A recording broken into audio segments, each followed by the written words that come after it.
amados irmãos, a paz do Senhor Jesus. Está começando mais um programa Escola Bíblica Dominical. Estamos felizes pela sua companhia. Desejamos que o Senhor Jesus abençoe você e sua família através da programação da Rede Brasil. Hoje estaremos estudando a 8ª lição deste trimestre, que traz o seguinte tema: a sobriedade na obra de Deus. Nesta lição, veremos as definições etimológica e exegética da palavra sobriedade. Pontuaremos as consequências dos problemas sociais, físicos e psíquicos do alcoolismo. E, por fim, analisaremos as principais palavras referentes à utilização do vinho no Antigo e Novo Testamento e suas respectivas aplicações. Se você deseja aprender um pouco mais sobre este importante assunto, então permaneça conosco no seu programa Escola Bíblica Dominical.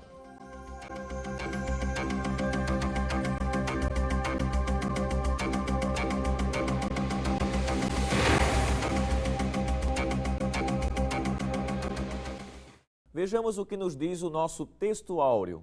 E não vos embriagueis com vinho em que há contenda, mas enchei-vos do Espírito. Efésios capítulo 5, versículo 18.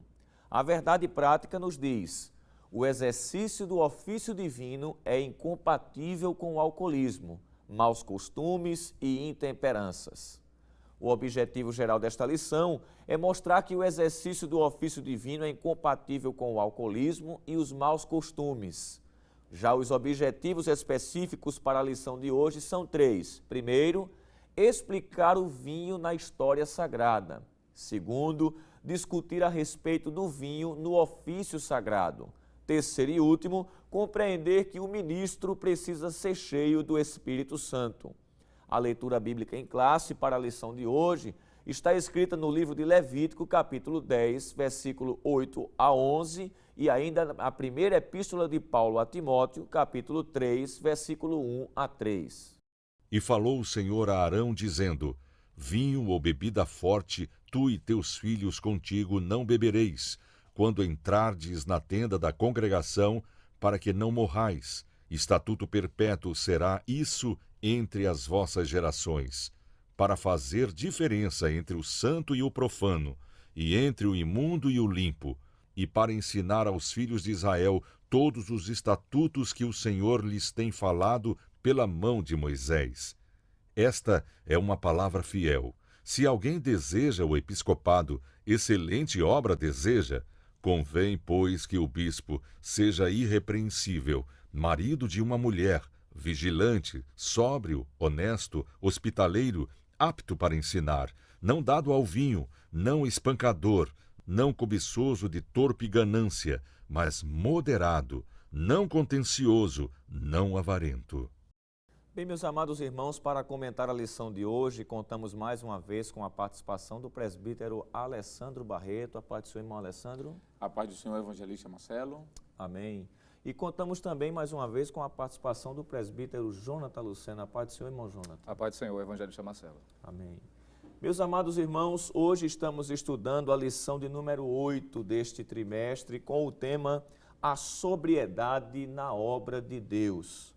Convém destacar que esta lição está muito ligada à lição que estudamos na semana passada, onde falamos sobre fogo estranho diante de Deus, que tratou justamente sobre o pecado de Nadab e Abiú, sacerdotes que eram filhos de Arão e entraram embriagados na presença do Senhor quando estavam oficiando o sacerdócio, precisamente para queimar incenso na presença de Deus, e foram fulminados pelo Senhor, que trouxe este castigo como uma correção e uma prevenção para mostrar, melhor dizendo, ao povo de Israel de que Deus exigia tanto do povo como dos sacerdotes um comportamento santo. E o comentarista achou por bem destacar nesta lição de número 8, que vamos estar estudando hoje, a sobriedade na obra de Deus, trazer um destaque sobre a questão do uso do vinho, que no capítulo 10 do livro de Levítico, em seguida do fato da morte de Nadab e Abiú, Deus faz uma observação de que os sacerdotes não deveriam ingerir vinho, porque isso poderia trazer grandes males para a sua vida, tanto no aspecto físico quanto moral, como espiritual. Então, boa parte dos teólogos acredita, assevera, afirma de forma categórica que esse tenha sido o pecado de Nadab e Abiú. Mas, iniciando aqui o comentário da nossa lição, já que o termo é sobriedade na obra de Deus, ou o tema desta lição, convém, presbítero Alessandro, seguir a forma como sempre introduzimos este comentário, destacando esta palavra-chave, que é a palavra sobriedade, e serve como uma forma do professor introduzir a lição, não é isso? Destacando o significado desta palavra, tanto do aspecto etimológico quanto exegético. Pois não, evangelista Marcelo, e eu acredito que essa metodologia que o programa tem aplicado, de sempre trazer uma definição das principais palavras, tem ajudado bastante, porque isso abre a porta para a discussão do assunto. E quando o senhor fala sobre definição etimológica, nós vamos nos recorrer mais uma vez a um dos maiores dicionaristas, não é, do Brasil, que é o Antônio Ruas. Ele traz uma definição de sobriedade muito interessante que eu queria ler literalmente. Ipsilíteres, o que ele diz? Ele diz que sobriedade é o seguinte: qualidade, condição ou estado de quem é sóbrio. Ainda, moderação no comer ou beber. Estado ou condição de quem não se encontra intoxicado por bebida alcoólica. É alguém que tem temperança, equilíbrio, prudência, seriedade, caráter sereno e recatado. Veja que nós estamos olhando aqui não com um viés bíblico, Isso. não é isso? Isso. Estamos olhando aqui com um olhar secular. E só a definição vindo aqui do dicionário Ruas já nos traz a ideia do que é sóbrio. É alguém que está equilibrado, não está tonto, vamos assim dizer, né? Está sóbrio. Essa é a definição etimológica, mas a definição exegética, agora sim, olhando mais para termos bíblicos, nos diz o seguinte: a palavra ou a expressão sóbrio ou sobriedade vem de algumas palavrinhas gregas. Por exemplo, o verbo nefalios vem também do substantivo nefomen e do adjetivo quer dizer nefolioi. Todas essas palavras referem-se à sobriedade. E elas são usadas para identificar também uma vida abstêmia. Uma pessoa que vive uma vida abstêmia é uma pessoa que não ingere nenhum tipo de bebida alcoólica, seja de qualquer quantidade de álcool na bebida, ela não bebe, não é? E essas palavras significam alguém moderado, equilibrado. E quando nós falamos de equilibrado, nós lembramos do texto, só para embasar, já que estamos falando da Bíblia, evangelista Marcelo, sim, de 1 Tessalonicenses, quando Paulo escreve, capítulo 5, versículo 6 em diante. Veja que coisa interessante, Paulo diz assim: não durmamos, pois, como os demais, mas vigiemos e sejamos sóbrios. Isso. A ideia de alguém dormir é alguém que está embriagado. E alguém que está dormindo, aqui no contexto geral, né? Não é que dizer que todas as pessoas que estejam dormindo estejam embriagadas. Mas veja que Paulo faz uma ligação, um jogo de palavras aqui. E ele diz: porque os que dormem, dormem de noite. E os que se embebedam, embebedam-se de noite. Veja que ele está ligando uma coisa a outra. Isso. Versículo 8. Mas nós, que somos do dia, veja que não é da noite, sejamos sóbrios, vestindo-nos da couraça da fé e da caridade e tendo por capacete a esperança da salvação. Veja que ele faz um trocadilho de palavras e diz que alguém que está dormindo é como alguém que não estivesse sóbrio, estivesse envolvido com o álcool, né? Alguém que não está pronto para uma peleja ou algo semelhante, alguém que está desprovido, não é?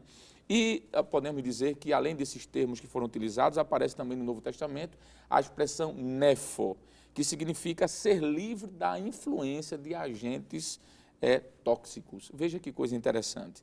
O adjetivo nefálios foi usado por Paulo e por contemporâneos de Paulo, mostrando os prejuízos do álcool na vida de alguém. E o termo ainda sofron, que significa alguém equilibrado, alguém que tem autodomínio, moderação, prudente. Então, a definição etimológica e exegética pode ser resumida dessa forma. Muito bom essa questão de trazer essa definição secular Pois a não. respeito de sobriedade. E esse destaque que o senhor deu muito bem, é de que até do ponto de vista secular se vê que o alcoolismo, isso é condenável, isso que faz mal, que tira do homem o seu recato, a sua prudência, a sua moderação.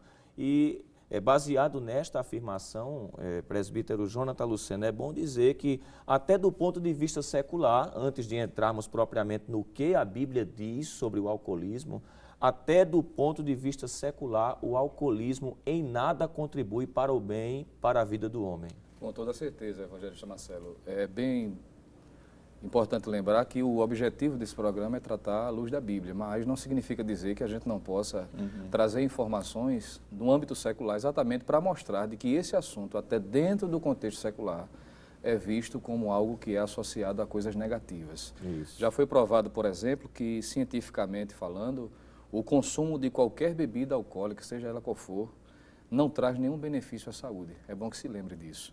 Pelo contrário, surgem alguns tipos de problemas que é importante a gente citar aqui, como, por exemplo, problemas de ordem sociais. Não é?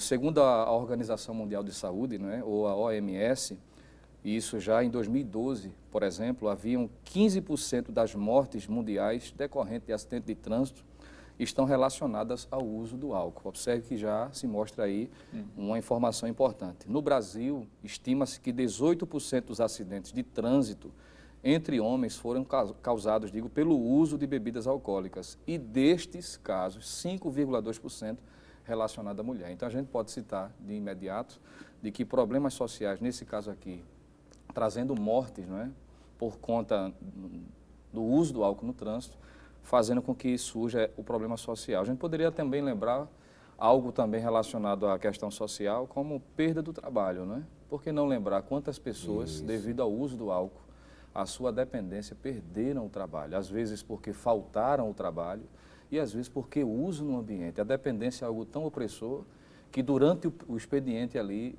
algumas pessoas estão dependentes a tal ponto que no trabalho bebem, não é? E perdem o trabalho por conta disso. Interessante, irmão Jonathan, que há quem pense assim, eu bebo, eu só faço mal a mim mesmo.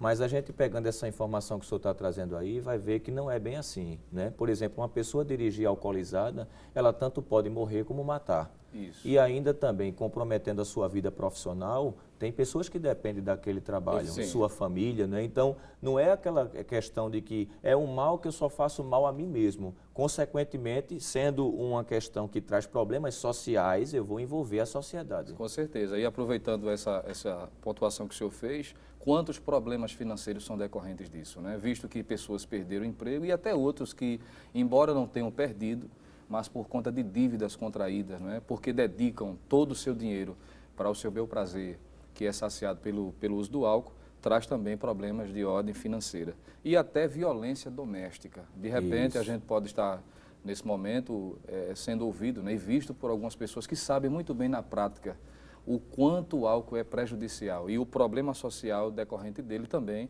com relação à violência doméstica, né? Filhos que são agredidos por pais alcoólicos, não é? Ou que estão presos ao alcoolismo, não é?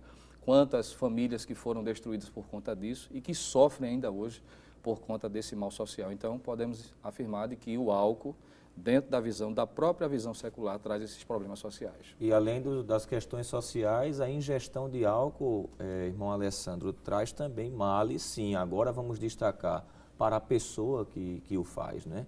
Há problemas físicos decorrentes do consumo do álcool e essa é uma questão que até o meio secular traz à tona como uma advertência para a não ingestão. Perfeito, evangelista.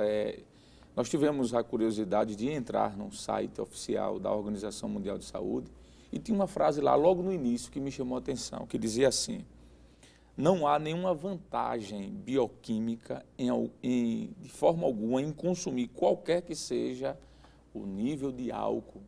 Quando eu olhei esse texto, eu me admirei porque é uma organização, vamos dizer assim, do ponto de vista secular. Isso, não é? isso. Mas, ao mesmo tempo, fiquei feliz em saber a seriedade desse órgão. E dentro do site da OMS, tem lá a estimativa de problemas, foi falado aqui, problemas sociais, de problemas físicos, evangelista. Qualquer pessoa que queira fazer uma consulta agora vai ter acesso a essas informações. E lá está dizendo que, por exemplo, 25% dos suicídios, isso a nível mundial, são causados por causa do alcoolismo. Não somente o suicídio, mas também violência interpessoal, chega a 22% dos casos do mundo. 22% de câncer no estômago, 30% de câncer de boca e de garganta. Veja que coisa séria. E continua, 12% de casos no mundo de tuberculose, 10% de câncer de intestino, continua ainda essa relação. 8% dos casos de doenças cardíacas, 8% de câncer de mama. Isso aqui foi uma informação, ministro, que eu fiquei, assim, foi uma surpresa. Admirado, né? Continua ainda 12% de câncer de laringe, 23% de pancreatite, 50% dos casos de cirrose hepática. E ainda, concluindo, 100% de síndrome de álcool, 100% quer dizer de síndrome alcoólica fetal. Mulheres que, estando grávida, tomam, a criança ela tem problemas seríssimos. Inclusive, continua dizendo, os maiores médicos especialistas em defeitos congênitos chegaram à conclusão de que já existem evidências cientificamente comprovadas de que o consumo de álcool, mesmo que moderado, evangelista Marcelo, no caso de pessoas, mulheres que estejam grávidas, trazem problemas ao sistema reprodutivo e as crianças que serão fruto dessa gestação, elas nascerão os bebês com problemas possivelmente mentais e físicos. Veja que coisa séria. Então, não existe nada de benefício. Foi falado aqui os problemas de ordem sociais e de ordem físicos. Por aí já se tira o grande problema que o álcool traz à humanidade. Muito bem, nós vamos continuar ainda destacando isso, que é muito interessante, e ver que a proibição bíblica visa o bem-estar do homem, né? A saúde física, a saúde social, né? Porque esse homem não ingerindo bebidas alcoólicas, ele não vai fazer nem mal a si mesmo, nem mal ao seu próximo, à sua família, né? Vale salientar que o nosso estado é recorde de crimes passionais, né? Marido matando a própria esposa e muitas vezes motivado pelo álcool, né? Então nós vamos continuar este assunto, vamos para um breve intervalo, não saia daí, daqui a pouco a gente volta.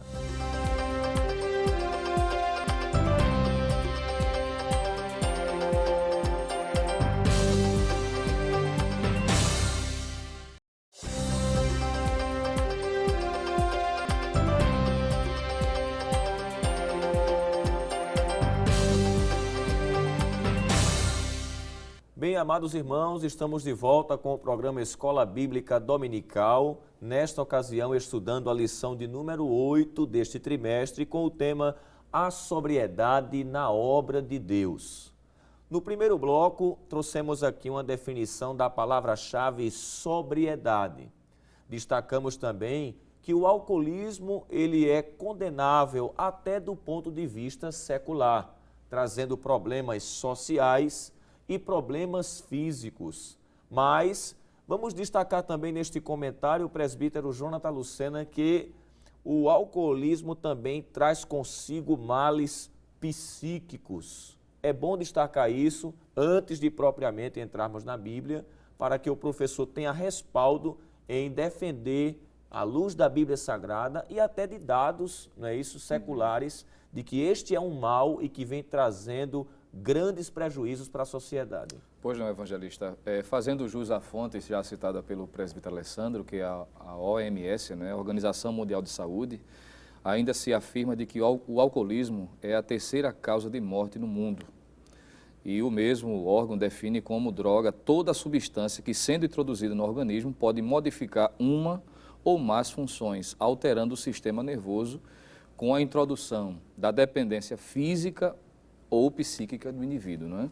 E isso é importante ser destacado, visto que a realidade, por exemplo, no Brasil, pela própria organização, por exemplo, uma pesquisa feita em 2015, diz que a cada 36 horas, um jovem, pelo menos, morre vítima do consumo abusivo de álcool. Então, essa informação deve ser destacada também, além dos problemas sociais e físicos, como já foi destacado, psíquico também, porque o álcool vai alterar exatamente a questão do psique do ser humano, trazendo também um mal-estar e, consequentemente, a sua própria morte. Interessante para ajudar o professor que nos assiste, que nós tivemos no trimestre passado sobre ética cristã, né? Uma abordagem sobre ética cristã, vícios e jogos. Sim. E o pastor Douglas Batista, que foi o comentarista desse trimestre passado, ele dedicou informações bastante salutares que vai ajudar o professor, como respaldo ou como subsídio para a preparação desta aula, né? Lembre-se dessa aula, Ética Cristã, Vícios e Jogos, houve uma abordagem sobre as bebidas alcoólicas e que vai ajudar você na preparação desta aula. Mas, presbítero Alessandro, trazendo esta visão secular sobre o alcoolismo, né? Agora nós vamos entrar propriamente no que a Bíblia nos diz, especificamente o Antigo Testamento. A Bíblia, no Antigo Testamento, também mostra de que o alcoolismo ele traz prejuízos físicos, sociais, sobretudo morais e espirituais. Sim. E é bom destacar isso à luz do Antigo Testamento para preparar o nosso aluno, preparar aquele que vai estar assistindo ou acompanhando a aula, de que a Bíblia condena severamente o uso de bebidas alcoólicas. Sim, evangelista Marcelo. E é bom dizermos, antes de qualquer coisa, que qualquer um que use os meios sociais, por exemplo, a internet, para advogar a causa do alcoolismo, da bebida alcoólica, mesmo que moderada, ele está, no mínimo, fazendo o que nós chamamos na teologia de exegese, dizer o que o texto não diz. Em momento algum, já que o senhor se referiu ao Antigo Testamento, nós vamos encontrar no Antigo Testamento nenhuma palavra, nenhum texto que fale que beber bebida alcoólica é algo comum ao que a Bíblia orienta para a vida moral de alguma pessoa. Sim. Pelo contrário, nós vamos encontrar na Bíblia mostrando que a bebedeira e qualquer outro vício que seja é danoso à vida espiritual das pessoas, não é? Textos como, por exemplo, Isaías, capítulo de número 5, eu vou só citar, evangelista, porque são vários textos, é uma abundância de texto muito grande.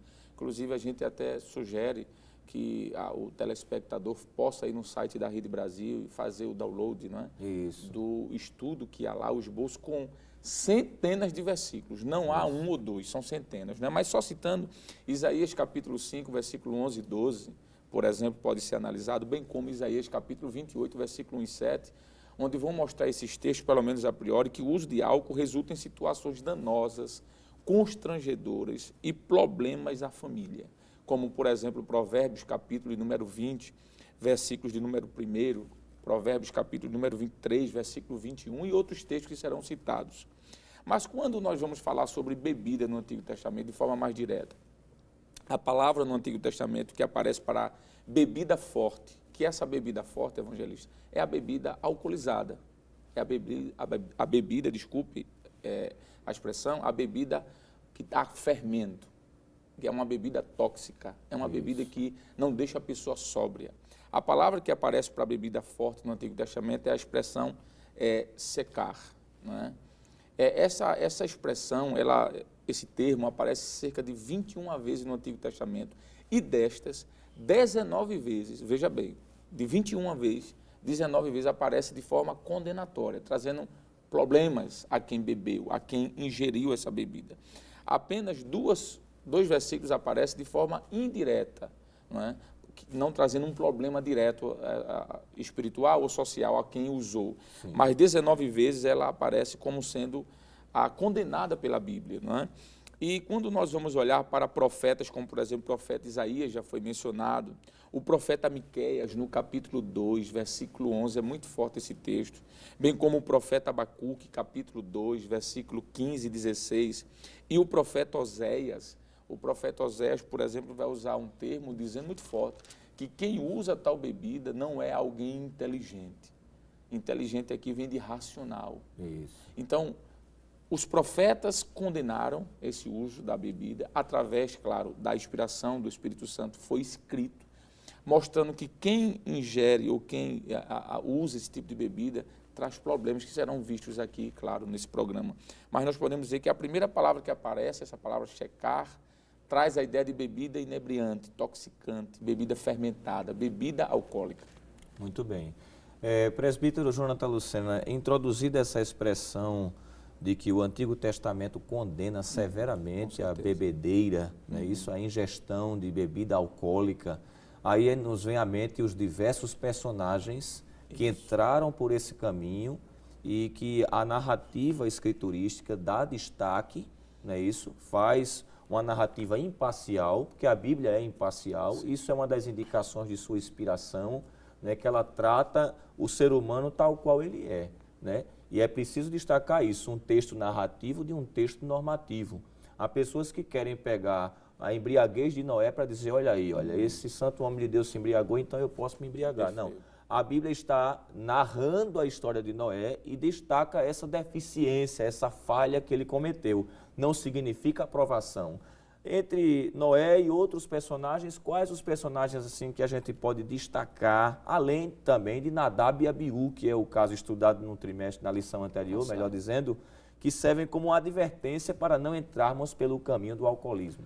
Muito bem, evangelista. Quando a gente analisa o Antigo Testamento, principalmente entendendo de que muitas vezes a palavra vinho é incorretamente, ou seja, é mal interpretada por algumas pessoas, principalmente porque há palavras, como por exemplo, a palavra hebraica traduzida por vinho, aparece em alguns textos, do hebraico yain.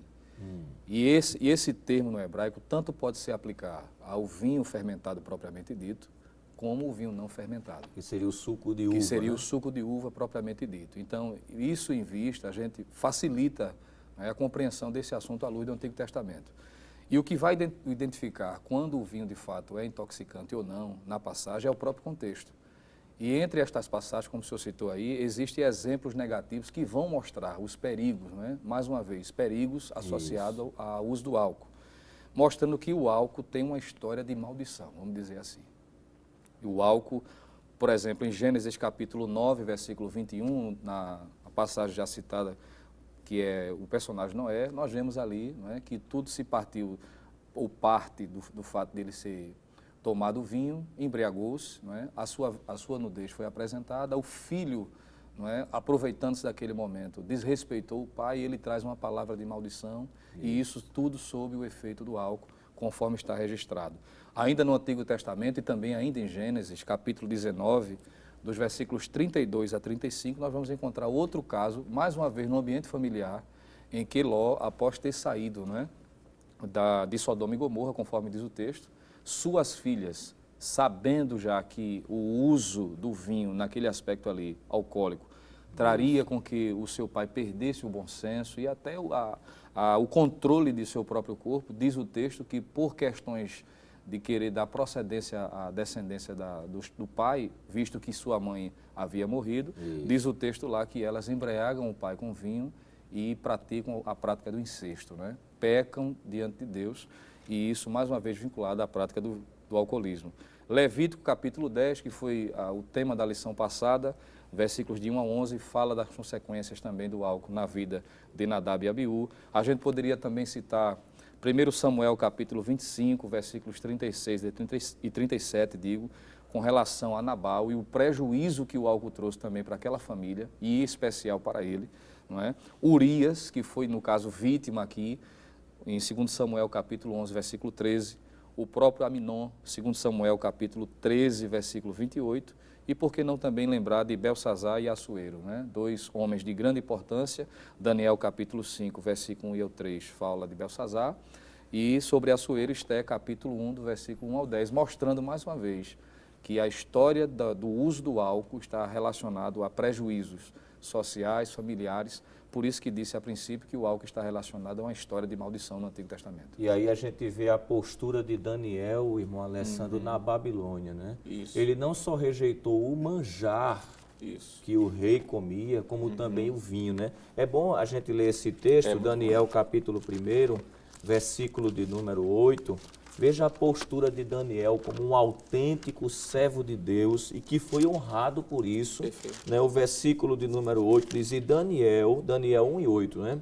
Assentou, firmou, né? A expressão diz, e a atualizada diz, decidiu firmemente, né? Isso. No seu coração não se contaminar com a porção do manjar do rei, nem com o vinho que ele bebia. Portanto, pediu ao chefe dos eunucos que lhe concedesse não se contaminar. Do ponto de vista de Daniel, ingerir vinho era se contaminar. Exatamente, evangelista Marcelo. E aqui é muito interessante porque alguém pode dizer, mas ingerir de forma social não vai trazer problema algum. Quando nós olhamos para esse texto aqui, nós entendemos que a ingestão de bebida alcoólica, ela traz contaminação. Isso. E aqui a contaminação, nós entendemos pelo contexto, é a contaminação moral mesmo, espiritual. Isso. E quando o senhor evangelista perguntou ao presbítero Jonathan Lucena sobre exemplos no Antigo Testamento, ele citou pelo menos aqui 8 casos, e todos envolvendo questões desastrosas, tanto em família quanto em liderança, em líderes. Não é? Nós podemos também citar que os efeitos negativos do álcool são, por exemplo, brigas, ferimentos, tristezas. Isso está escrito em Provérbios, capítulo 23, verso do 29 ao 35. Brigas, ferimentos, contendas. Nós podemos ainda citar outros casos, por exemplo, como a pobreza. Capítulo 21, versículo 17, diz que o uso do álcool traz pobreza. As pessoas que são viciadas, elas terminam gastando tudo, já foi citado inclusive aqui problemas familiares. Por que não dizer ainda violência? Provérbios capítulo 4, versículo 7, alvoroço, confusão, Provérbios 20, verso 21. Nós estamos apenas citando pela exiguidade do tempo, mas a pessoa que está nos assistindo pode ler na própria Bíblia. Isaías capítulo 28, versículo 7 diz que o álcool engana a mente e traz problemas. Veja que coisa séria. Infama, no caso calúnia, defamação. Amós, capítulo número 2, versículo 8, nos diz isso. Mas Isaías capítulo 5, versículo 11 e 12, o profeta diz que o álcool conduz a pessoa ao esquecimento e à distância de Deus. Versículo 22 e 23 desse mesmo profeta, Isaías capítulo 5, diz que o álcool é uma incitação, uma porta para o suborno. Então veja, só problemas de ordem moral, espiritual, familiar. Eu não consigo entender, ministro, para concluir aqui minha fala, como é que alguém, em sã consciência, utiliza-se, por exemplo, da Bíblia para advogar a causa do álcool. Isso é, no mínimo, uma injustiça, isso é, no mínimo, uma infidelidade ao texto sagrado. Isso. Nós não vamos ver em momento nenhum o uso do álcool. Eu estou usando álcool para não ficar só na questão do vinho, não é? Porque álcool aí entra cerveja, uísque, champanhe e toda e qualquer bebida é toxicante. Então, não vamos encontrar em momento nenhum benefícios. Qualquer pessoa que esteja envolvida por isso, leia a Bíblia, porque a palavra, a verdade liberta. Inclusive, é bom destacar também para você que nos assiste, professor, que a Bíblia de Estudo Pentecostal, na página 241, traz uma abordagem sobre o vinho no Antigo Testamento, né? E também na página 1573, o mesmo estudo, só que uma abordagem neotestamentária, que vai lhe dar respaldo para a preparação desta aula. Uma coisa que deve ser destacada é que algumas pessoas advogam, não, a Bíblia condena a embriaguez e não o uso moderado. Nós precisamos destacar uma coisa interessante a respeito desta afirmação, né? Olhando para a Bíblia Sagrada, não podemos negar que nós estamos lidando com uma cultura diferente da nossa, onde havia pessoas que realmente ingeriam vinho. Mas aí isso é uma questão cultural e que nem tudo que está na cultura nós devemos aplicar como normativo para a nossa vida. Outra coisa também é que nós devemos separar um texto narrativo de um texto normativo. Já falamos isso aqui. Uma coisa é a Bíblia descrever, né, a embriaguez de Noé, mas a Bíblia não está ordenando que se faça aquilo, ela está descrevendo. Então, é muito bom destacar isso também em sala de aula. Vale salientar também que existem coisas que são a opinião do autor do livro e não a opinião de Deus a respeito daquele assunto, não é? Quando Salomão, por exemplo, diz, olha, é bom que o homem se alegre com a sua mulher e beba vinho. Alguém diz, olha Salomão mandando. A questão não é Salomão mandando, a questão é se Deus está mandando. Porque Paulo diz em Efésios 5:18, não vos embriagueis com vinho. Então eu preciso separar o que é a opinião do autor, né, do escritor daquele livro, do que é aquilo que Deus está dizendo. Ah, mas Deus tolerou eles beberem vinho, também tolerou a poligamia, mas não aprovava. Então a gente precisa fazer um destaque a respeito disso. Outra coisa também é a lei da não contradição. Isso é muito bom destacar. Deus jamais vai aprovar uma coisa que ele condena. Então fica claro, né, à luz de tudo que já foi exposto no Antigo Testamento e dessas explicações que agora trouxemos, que não há nenhum benefício, nenhum respaldo bíblico no Antigo Testamento que apoie o servo de Deus, né, para a prática do alcoolismo. Nós vamos para um breve intervalo e logo no retorno, no terceiro bloco, vamos estar falando a respeito do uso do vinho no Novo Testamento. Será que o Novo Testamento aprova? Daqui a pouco, depois de um breve intervalo, nós vamos estar respondendo a esta questão. Voltamos logo, logo.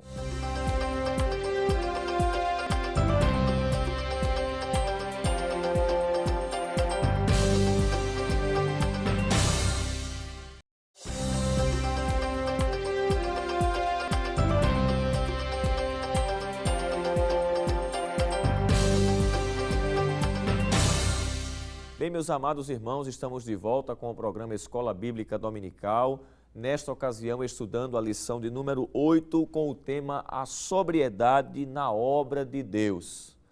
Neste terceiro bloco, ficamos de mostrar aqui para os professores e para os alunos que nos assistem, para todos os telespectadores, depois de termos visto qual a opinião ou qual a recomendação veterotestamentária sobre o vinho e o alcoolismo, agora vermos sobre o prisma do Novo Testamento o que é que Jesus, o que é que Paulo fala a respeito do vinho. Mas antes de estarmos trazendo esta abordagem, é bom destacar também dois textos da Palavra de Deus que parecem uma contradição e alguém até usa esses textos para querer apoiar de que o cristão pode beber vinho, para trazer uma explicação bem detalhada, presbítero Alessandro.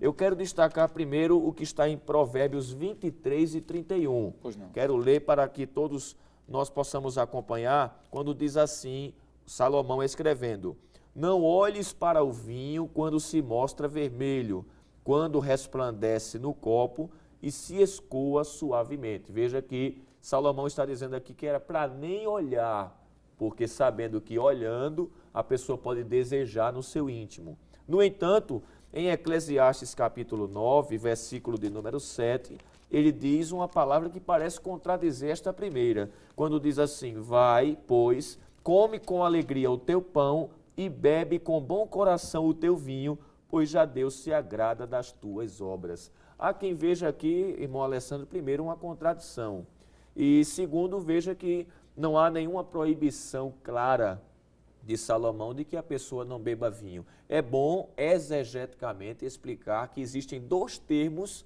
que dão uma diferença de um vinho que ele está falando no primeiro e de um vinho que ele está falando no segundo. Pois não, evangelista Marcelo, eu diria, com muito respeito, que as pessoas que se utilizam dessa forma leviana de enganar as pessoas, usando textos como trocadilhos como este, estão sendo desonestos diante de Deus, porque há duas palavras aqui que precisam ser feitas à observação. Primeiro, o texto em que o senhor acabou de ler de Provérbios, aparece a expressão que já foi citada até pelo presbítero Lucena, iain. Iain é a expressão para vinho embriagante, para um vinho velho, um vinho fermentado, toxicante. É tão provável isso que o versículo seguinte que o senhor leu, veja o que é que esse vinho faz. O senhor leu o versículo 31, versículo 32, diz que esse vinho, no seu fim, ele morderá como uma cobra. Veja o aspecto do resultado desse vinho. O malefício, né? Isso, a mordida de uma cobra é algo que traz prejuízos, inclusive à morte. Isso, não é isso? Isso. E o versículo 33 diz: os teus olhos olharão para as mulheres estranhas. Veja que o vinho vai provocar traição, a infidelidade. Isso. E o teu coração falará perversidade. Observe que o resultado desse aim, desse vinho, é só coisa ruim. Versículo 34. E serás como o que dorme no meio do mar. Imagina alguém que dorme no meio do mar. vai se Fica perder. ermo, né? Fica o ermo. Perdido. Isso. E como aquele que dorme no topo de um mastro. Já pensou que alguém dormir no topo de um mastro, ele vai cair e vai morrer. É isso mesmo. Então, observe que as consequências desse vinho aqui de Provérbios é uma coisa totalmente diferente. E o versículo 35, e dirás, espancaram-me e não doeu. Ele está tão fora de si que ele não sente dores. Isso. E diz ainda bem, bateram-me e não senti. Quando virei a despertar, ainda tornarei a buscá-lo outra vez. Então veja que esse aqui é um vinho, é o vinho Aim, entorpecente. Só que o texto de Provérbios, de Eclesiastes 9 e 7, não aparece ali, ministro, no hebraico, a expressão Aim. Aparece a expressão Tirosh. Veja que coisa interessante. É vinho e vinho, só que um é Aim, o outro é Tirosh. E quando a gente vai olhar para Tirosh, a expressão Tirosh, todas as vezes que aparece isso no Antigo Testamento, está se referindo ao vinho da uva, tirado da vide, o vinho novo, tirado da fruta, a fruta nova, aquela uva que é tirada e de imediato é feito vinho. Então esse vinho não é um vinho fermentado. Não é envelhecido, né? Perfeito, não é um vinho toxicante. Inclusive, é tanto que o profeta Isaías, eu queria ler, evangelista, por favor, no capítulo 65, vou terminar, versículo 8, diz que esse vinho, que é o mesmo vinho que Salomão usa o nome, Tirosh. Veja o que é que diz aqui, capítulo 65, versículo 8. Assim diz o Senhor, como quando se acha um mosto, ou seja, o vinho, o mosto, Isso. o cacho de uva. Em um cacho de uvas, dizem, não o desperdices, pois há bênção nele. Assim farei por amor dos meus servos, para que os não destrua todos. Veja que o profeta diz que nesse vinho, que é o mesmo vinho que Salomão usa, há bênção. Nós vimos que no vinho Aim não há bênção, há tristeza, ferimentos, dores, angústia, dissensão. Só que nesse vinho aqui, que é o vinho novo, o Tirosh, a bênção de Deus. Então, alguém que pega esses dois versículos e usa para alguém que não conhece a exegese bíblica, é no mínimo alguém desonesto. E eu não quero ser agressivo com as minhas palavras, mas o fogo que arde em mim precisa sair. Alguém que faz isso é alguém que quer levar as pessoas para o inferno. Usa a Bíblia como ferramenta para o mal. Não é que a Bíblia seja uma ferramenta do mal. Mas na história da igreja a gente vai ver pessoas usando a Bíblia para criar heresias. E dando interpretações particulares que, na verdade, não é aquilo que a Bíblia está querendo dizer. Perfeito. Só para concluir, esse vinho aqui, que é o vinho que o proverbista Salomão usa, que é o vinho Tirosh, diz que os sacerdotes podiam usar.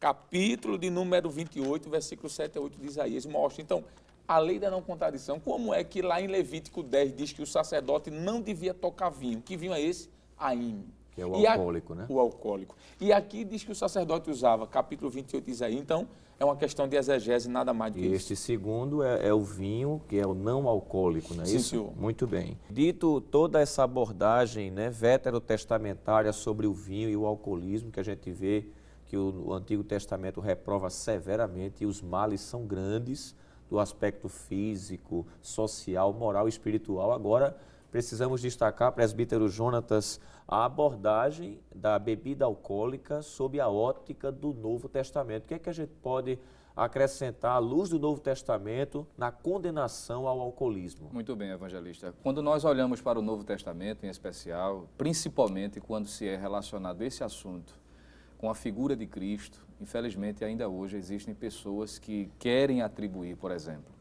de que Jesus não condenou o uso do álcool, em especial o vinho, principalmente, porque ele iniciou seu ministério fazendo um milagre lá em Caná da Galileia, conforme João capítulo 2, versículos de 1 a 11, tendo feito o milagre da transformação da água em vinho. E dizem que aquele vinho ali era embriagante. Só que quando a gente lê o capítulo 2, versículo 11, encontramos o texto dizendo que Jesus principiou os seus sinais em Caná da Galileia e manifestou a sua glória ali.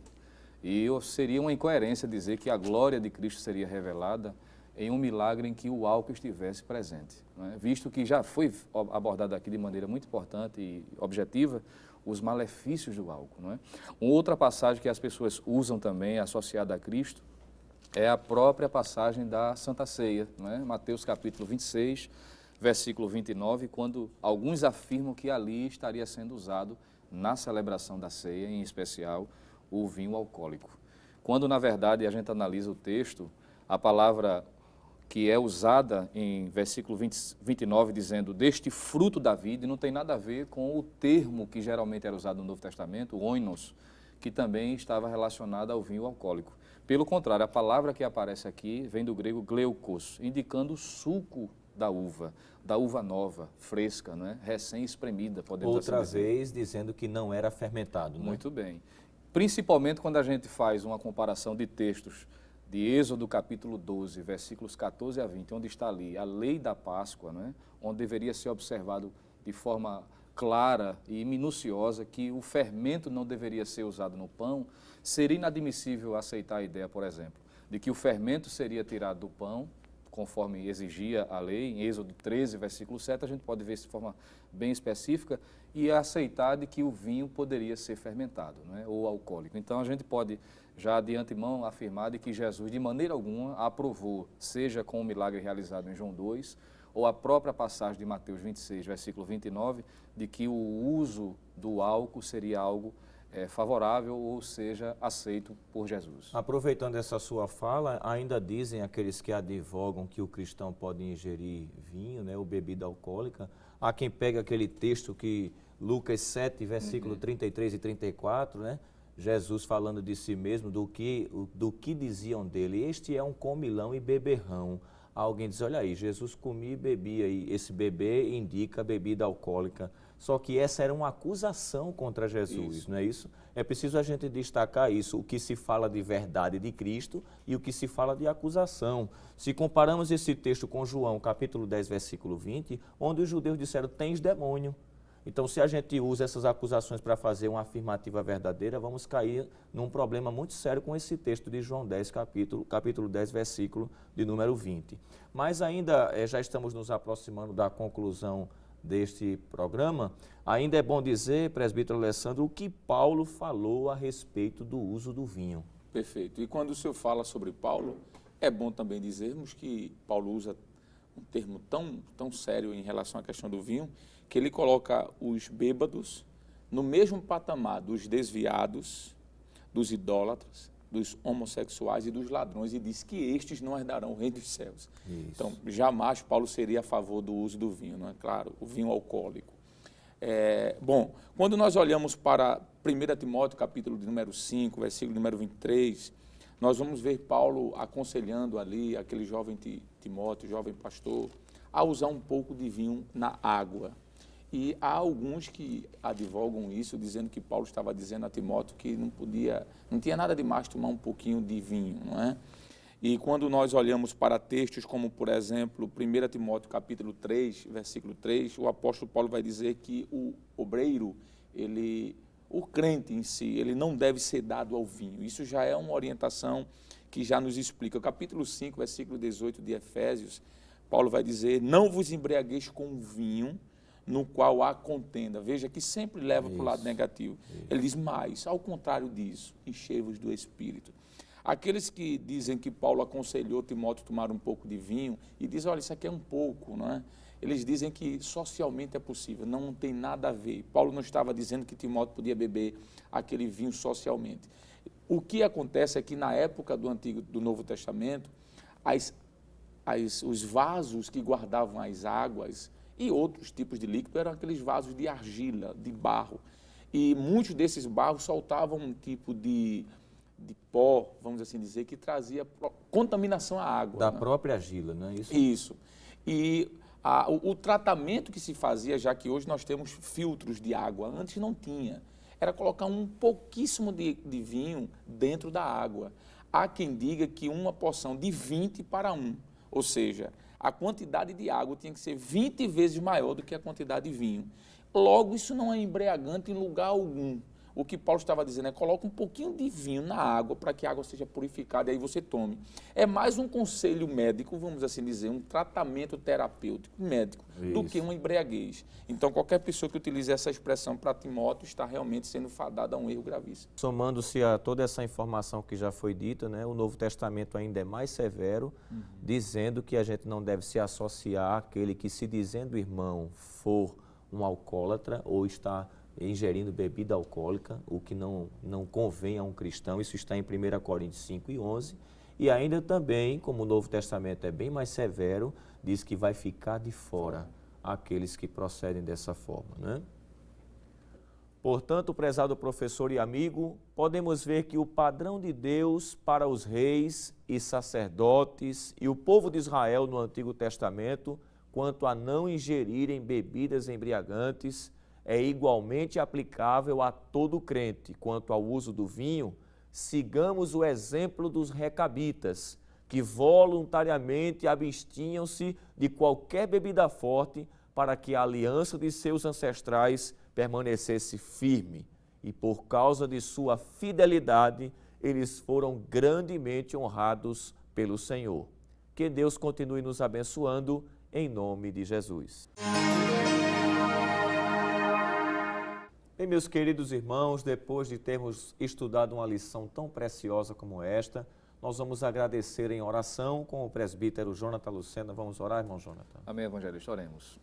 Querido Deus e amado Pai, no nome de Jesus, queremos te agradecer por mais esta oportunidade concedida. Deu a Deus esse espaço para aprendermos juntos a tua santa palavra e pedimos a tua bênção em continuação sobre cada um dos teus servos que tem acompanhado esta programação. Te aproveitamos, ó Deus, para pedir a tua graça, o teu favor, visto que sabemos que há muitas pessoas aprisionadas, escravizadas pelo uso do álcool, e quantas famílias são destruídas, ó Deus, muitas vezes de forma passiva, por outros que usam, Senhor, trazendo consequências as mais desastrosas. Mas Tu és poderoso, Senhor, pela exposição da Tua palavra, liberta estas pessoas. Pedimos a Tua graça e o Teu favor sobre elas, as famílias que oram por um milagre. Queremos, ó Deus, também continuar pedindo a Tua bênção sobre a Rede Brasil, a todos que acompanham esta programação, os Teus servos, Teus filhos, também abençoando, ó Deus, cada vez mais o nosso pastor presidente, a todos que cooperam com ele, também o pastor Nadir Jacques e toda a equipe da superintendência. Tudo isso nós estamos te pedindo e desde já te agradecemos em nome de Jesus. Amém. Amém. Chegamos ao final de mais um programa. Hoje estudamos sobre a sobriedade na obra de Deus. Na próxima semana, estudaremos a lição de número 9, que tem como tema Jesus, o Holocausto Perfeito. Participe do nosso programa através do e-mail ebd@rbc1.com.br ou nos envie uma mensagem de texto pelo WhatsApp. Lembrando que o programa Escola Bíblica Dominical vai ao ar toda sexta e sábado, às 10 horas da noite e no domingo às 7h30 da manhã. Também está disponível em nosso canal do YouTube. Obrigado por sua companhia e até o próximo programa. Que a graça de nosso Senhor Jesus Cristo, o amor de Deus nosso Pai, a comunhão do Espírito Santo seja com todo o povo de Deus, desde agora e para sempre. Amém.